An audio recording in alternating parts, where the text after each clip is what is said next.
Olá, bom dia.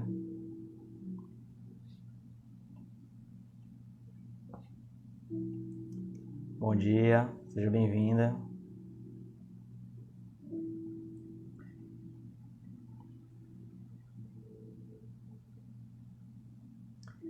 Bom dia, Clara.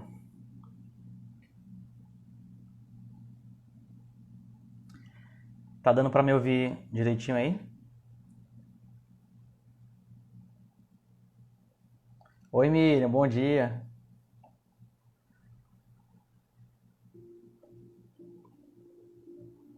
Tatiane, bom dia também. Sejam todos muito bem-vindos. Ok. Então, primeiro eu vou ler uma mensagem do livro Fonte Viva. É uma mensagem até pequena. E depois eu vou fazer a oração inicial e a gente dá continuidade ao Evangelho. A mensagem é a número 64, Semeadores. Bom dia, Ingrid. Oi, Adassa, bom dia também. Eis que o semeador saiu a semear, Jesus. Mateus capítulo 13, versículo 3. Todo ensinamento do Divino Mestre é profundo e sublime na menor expressão. Quando se dispõe a contar a parábola do semeador, começa com um ensinamento de inestimável importância que vale relembrar.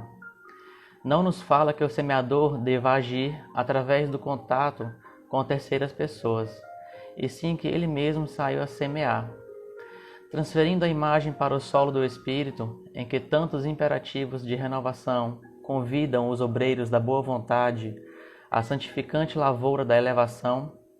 Somos levados a reconhecer que o servidor do Evangelho é compelido a sair de si próprio, a fim de beneficiar corações alheios. É necessário desintegrar o velho cárcere do ponto de vista, para nos devotarmos ao serviço do próximo, aprendendo a ciência de nos retirar da escura cadeia do eu. Excursionaremos através do grande continente denominado interesse geral, e na infinita extensão dele encontraremos a terra das almas, sufocada de espinheiros, ralada de pobreza, revestida de pedras ou intoxicada de pântanos, oferecendo-nos a divina oportunidade de agir a benefício de todos. Bom dia, Márcia. Bom dia, Léo. Foi nesse roteiro que o Divino Semeador pautou o Ministério da Luz, iniciando a celeste missão do auxílio entre humildes tratadores de animais e continuando-a através dos amigos de Nazaré e dos doutores de Jerusalém, dos fariseus palavrosos e dos pescadores simples, dos justos e dos injustos, ricos e pobres, doentes do corpo e da alma, velhos e jovens, mulheres e crianças. Segundo observamos, o semeador do céu ausentou-se da grandeza a que se acolhe e veio até nós, espalhando as claridades da revelação e aumentando-nos a visão e o discernimento. Humilhou-se para que nos exaltássemos e confundiu-se com a sombra a fim de que a nossa luz pudesse brilhar, embora lhe fosse fácil fazer-se substituído por milhões de mensageiros, se desejasse. Afastemo-nos, pois, das nossas inibições e aprendamos com Cristo a sair para semear. Essa mensagem aqui é interessante porque ela vai casar um pouquinho mais na frente com o evangelho que a gente vai ver hoje, que é o do amor, né? Que é para a gente se doar. E todos nós somos semeadores. E de acordo com nossas vidas, a gente vai plantando dia a dia para colher futuramente. Então eu vou fazer a oração inicial e a gente dá início a mais um evangelho no lar. Eu vou fechar meus olhos, se quem quiser fechar, se sinta à vontade também. É só para se concentrar melhor. Amado Mestre Jesus, te pedimos a permissão para iniciar mais um evangelho no lar. Pedimos a orientação dos nossos guias, mentores, amigos espirituais, que fluidifiquem os nossos ambientes, nossos lares, fortalecendo magneticamente contra todas as influências do mal, as influências nocivas. Que assim seja, Mestre, graças a Deus. Hoje o nosso evangelho é o capítulo 11, Instruções dos Espíritos, a Lei de Amor. Para quem... Oi, Serina, bom dia. Para quem usa essa versão aqui desse Evangelho, é a página 156. É o item 8, Lei de Amor. O amor resume a doutrina de Jesus inteira, visto que esse é o sentimento por excelência. E os sentimentos são os instintos elevados à altura do progresso feito. Em sua origem, o homem só tem instintos. Quando mais avançado e corrompido, só tem sensações. Quando instruído e depurado, tem sentimentos. E o ponto delicado do sentimento é o amor. Não o amor no sentido vulgar do termo, mas esse sol interior que condensa e reúne em seu ardente foco. A lei de amor substitui a personalidade pela fusão dos seres. Extingue as misérias sociais. Ditoso aquele que, ultrapassando a sua humanidade, ama com amplo amor os seus irmãos em sofrimento. Ditoso aquele que ama, pois não conhece a miséria da alma nem a do corpo. Tem ligeiros os pés e vive como que transportado fora de si mesmo. Travou, deu uma travadinha, mas eu parei de ler na hora que travou. Quando Jesus pronunciou a divina palavra amor, os povos sobressaltaram-se e os mártires, ébrios de esperança, desceram ao circo. O Espiritismo, a seu turno, vem pronunciar uma segunda palavra do alfabeto divino. Estai atentos, pois que essa palavra ergue a lápide dos túmulos vazios, e a reencarnação, triunfando da morte, revela às criaturas deslumbradas o seu patrimônio intelectual. Já não é ao suplício que ela conduz o homem, conduz-a à conquista do seu ser, elevado e transfigurado. O sangue resgatou o espírito, e o espírito tem hoje que resgatar da matéria o homem. Disse eu que em seus começos o homem só instintos possuía. Mais próximo, portanto, ainda se acha do ponto de partida do que da meta, aquele em quem predominam os instintos. A fim de avançar para a meta, tem a criatura que vencer os instintos, em proveito dos sentimentos, isto é, que aperfeiçoar estes últimos, sufocando os germes latentes da matéria. Os instintos são a germinação e os embriões do sentimento. Trazem consigo o progresso, como a glândula encerra em si o carvalho, e os seres menos adiantados são os que, emergindo pouco a pouco de suas crisálidas, se conservam escravizados aos instintos. O espírito precisa ser cultivado como um campo. Toda a riqueza futura depende do labor atual, que vos granjeará muito mais do que bens terrenos, a elevação gloriosa. É então que, compreendendo a lei de amor que liga todos os seres, buscareis nela os gozos suavíssimos da alma, prelúdios das alegrias celestes. Lázaro, Paris, 1862. Então aqui bem no comecinho, ele já deixa claro um processo hierárquico a respeito dos sentimentos, né? E como todo processo hierárquico, ele vai começando do mais simples até o mais complexo. Então, se nós fôssemos colocar uma escada, seria o sentimento, aquela parte mais baixa, ou os instintos, a parte mais baixa, e os sentimentos, aquela parte do topo, sendo que o amor estaria lá mais em cima. Então, dentre todos os sentimentos que o ser humano pode experimentar, o amor é o mais complexo deles. É o mais puro, digamos assim, o amor divino, né? Então, Joana de Ângeles, ela diz no livro Conflitos Existenciais, tem uma parte lá que é só sobre o amor. E lá ela diz que na expressão mais primária do amor, ele serve para unir as partículas. E isso vai desde os reinos mineral, passando pelo vegetal, o animal e até chega na gente. E aí ela faz uma pequena comparação também mais na frente, nesse capítulo, que a mãe, a fera no reino animal, da mesma forma que ela lambe a cria e protege ela, aquele instinto vai evoluir posteriormente em nós humanos e vai refletir na mãe acariciando o seu pequenininho, o seu filho. Então veja bem, a nossa primeira sensação de amor já acontece no ventre materno, quando a mãe cultiva todos aqueles sentimentos, aquele carinho, aquela emoção. E aquilo ali vai se estreitando até o momento da amamentação, quando a mãe está ligada ali com o filho, a troca de olhares. Então aquele sentimento vai se estreitando. E ali o amor vai se tornando mais forte, né? E aí ele fala aqui, não amor no sentido vulgar do termo, mas esse sol interior que condensa e reúne em seu ardente foco todas as aspirações e todas as revelações sobre-humanas. Então o amor também tem algumas etapas. Se você observar na Grécia Antiga, os gregos tinham 3 tipos de amor, né? Era o amor eros, o filia e o ágape. E o que seria isso? O amor eros, deixa eu só assinar aqui. O amor eros é aquele amor caracterizado pelo romance. Aquela coisa que pode dizer, a paixão, o desejo, aquela coisa mais sexual. Esse seria o amor eros. E o amor filia seria uma coisa... Bom dia, Jéssica. O amor filia seria algo mais fraternal, mais amigo, uma coisa mais sincera. E aí, finalmente, ele chega no estágio do amor ágape, que é aquele amor mais puro. É aquele amor que é desprovido de interesse, que ele parte de dentro da pessoa para se doar. É um amor puro e genuíno. Então, isso já era uma coisa divulgada na Grécia Antiga, muito tempo antes de Jesus. Então, para você ver que naquela época também ele já tinha uma noção bem bonita a respeito do amor.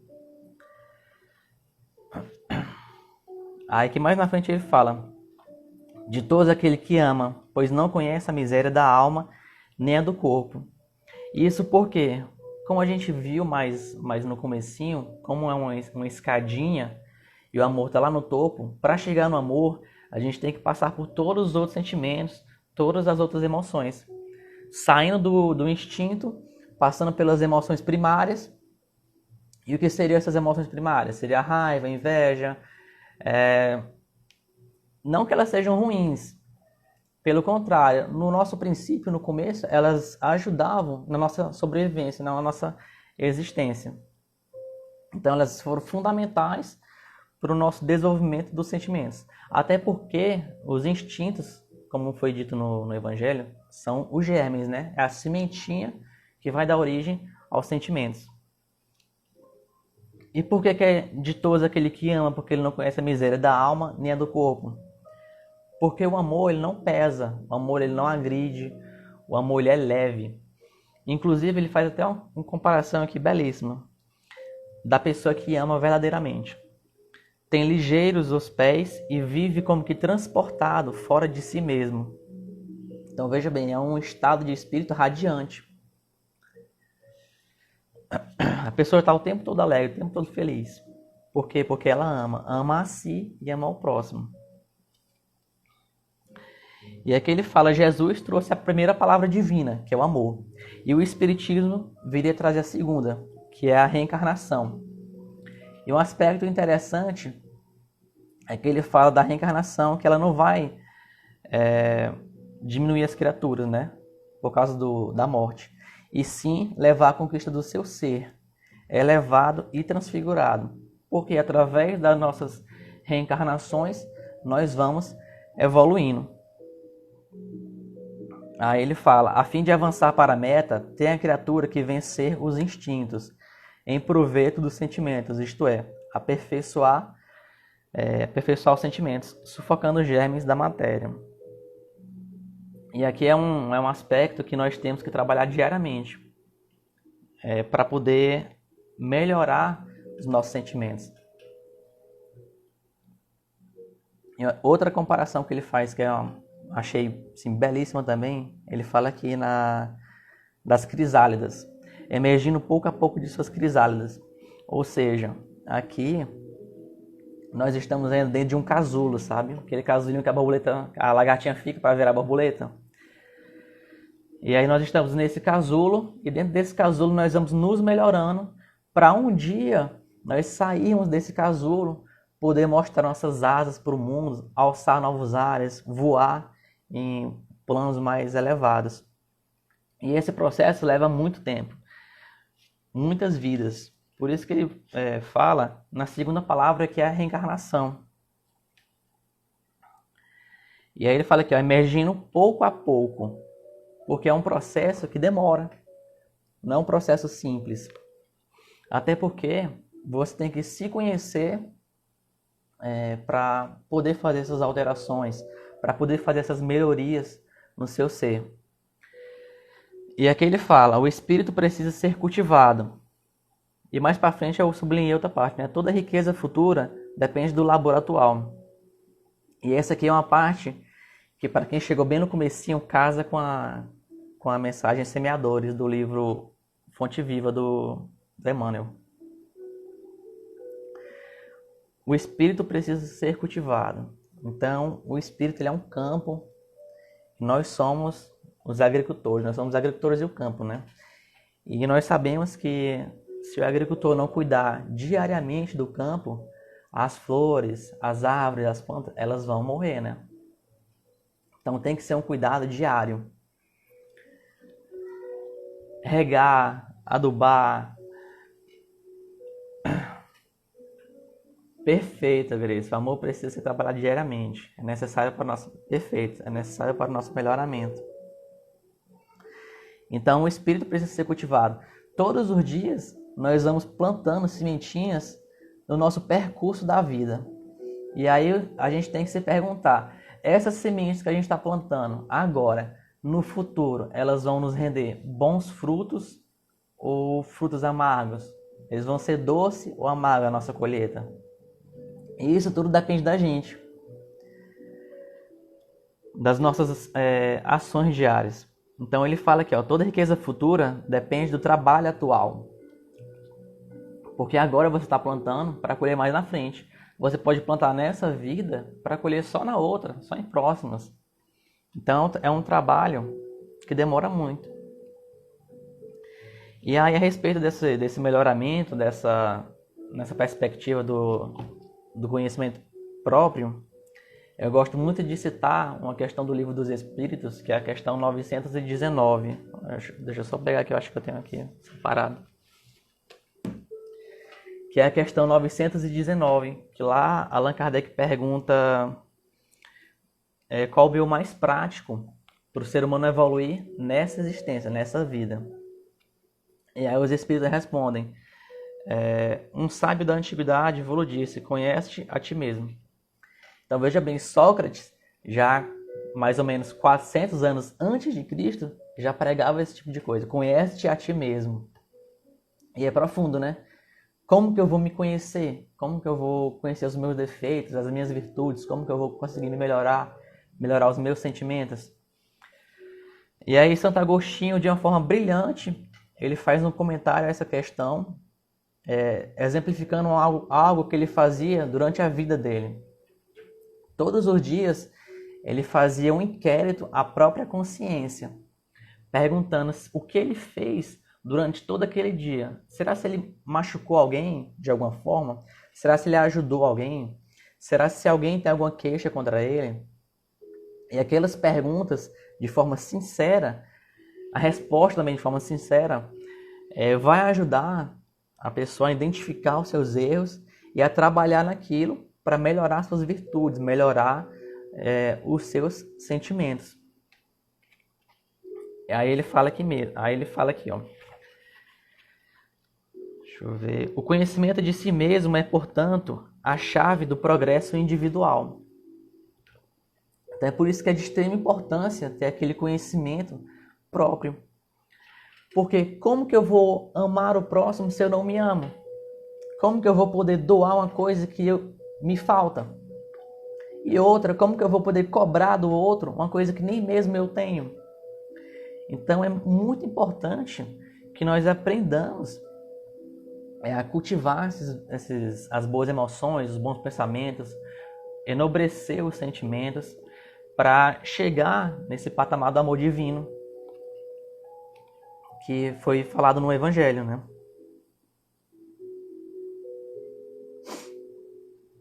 Bom, e acho que eu já consegui passar a mensagem que eu queria passar. é um tema pequeno, o item 8 não é tão grande assim. Eu espero ter conseguido passar a mensagem da forma mais clara possível, mais objetiva possível. Para quem chegou já do meio para o final, a mensagem vai ficar gravada no Instagram. E aí pode assistir depois, posteriormente, na íntegra ou só a parte que ficou faltando.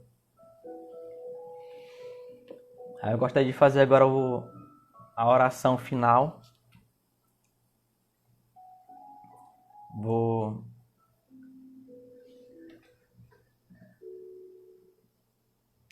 Justamente, Celina, perfeito. O amor é o aprendizado de amar a si e reconhecer este sentimento no próximo.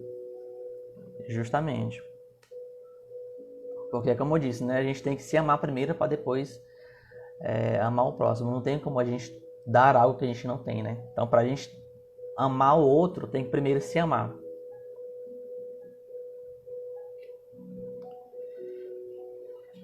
Obrigado, Davi. Opa, Léo, obrigado. Muito obrigado.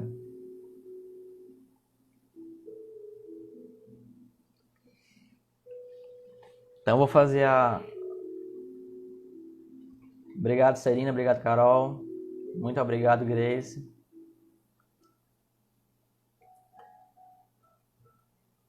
Sinara, obrigado. Obrigado pela presença de todo mundo aqui para estar aqui fazendo o evangelho. Aí eu vou fazer a oração final, tudo bem? Vou fechar os olhos aqui para ajudar a me concentrar. Quem quiser fechar os olhos também, fica à vontade.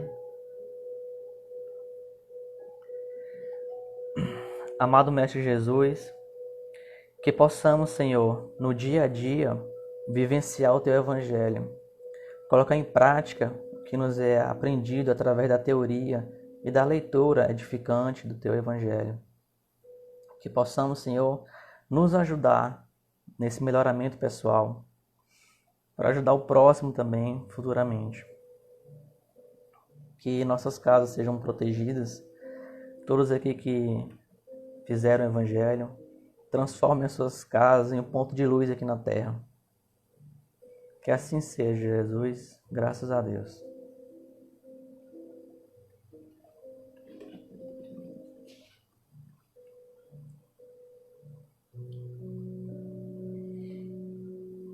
Isso aí, Grace, o cuidar de si é tudo.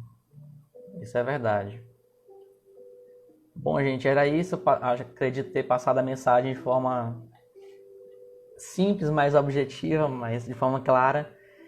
E para quem chegou depois, vai ficar salvo aí no nosso Instagram, no Instagram do Lex. É só colocar no IGTV. Para quem não tem também, para quem não consegue ver no IGTV, vai ficar no YouTube também. E é isso. Muita paz a todo mundo. Que Deus abençoe e conforte os corações de todos.